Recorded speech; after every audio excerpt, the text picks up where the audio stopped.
right, well, thank you for joining me.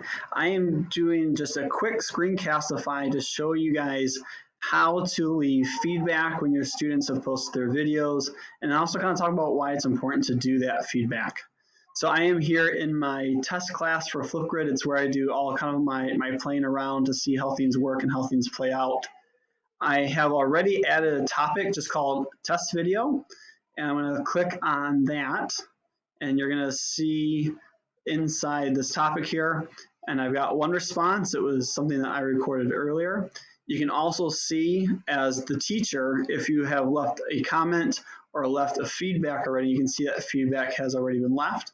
I'm going to click on this response. It's going to automatically play, but we don't need to listen to that, so I'm just going to pause that. This was the response that I made to that topic, and I went through the editing and everything like that before I posted it.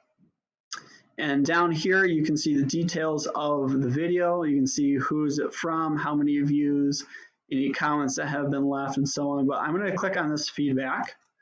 And when I click on the feedback, you can see that private feedback has been left for my video. And it was me leaving feedback for myself. I know that might be kind of weird, but I'm the student and the teacher in my test class here. And what I did was I left the feedback. I talked about how I like the response and everything like that. There's places for a rubric if you end up doing that, and then you can also leave typed comments if you want. So I'm going to type in, I really liked your response. It was well thought out. And then you can copy the feedback link or you can email the feedback. Now this is where it gets a little bit tricky. As an elementary teacher, my students don't have access to email, which is why I don't really do the private written comments, which is why I will usually do a video comment for them. So I'm going to go back out here, back to the test class, and back to our test video. And I want to draw your attention to this little thumbtack, this pin. This is how I can give feedback to students that I have seen their video or that their skill that they're posting has met certain criteria. If I click remove that, let's try that again. There we go. You'll see that it's unchecked. And when a student uploads a video, that's what it will look like. If I feel that their dribbling skill that they uploaded or their kicking skill that they uploaded or maybe their dance routine that they uploaded, if it met the criteria that I wanted them to do, I can click on the pin.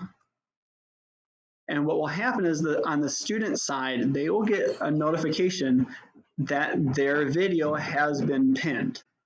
And you might be asking, well, what's the purpose of that? Well, the purpose of that is just quick feedback that their video has been watched and has met the criteria or the rubric that you wanted them to be able to do.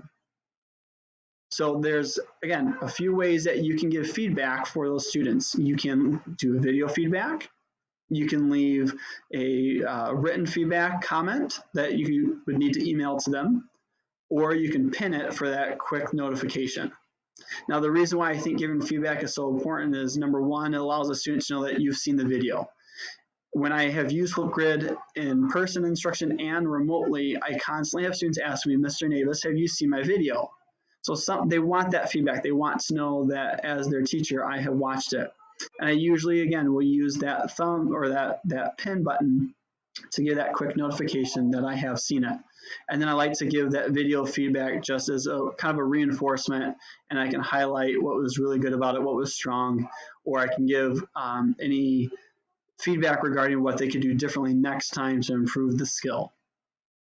Well, I hope this kind of answers your questions about how to give feedback along as to why it's important to give feedback. If you have any questions, you can always contact me with my email or at Twitter. Thanks, everybody.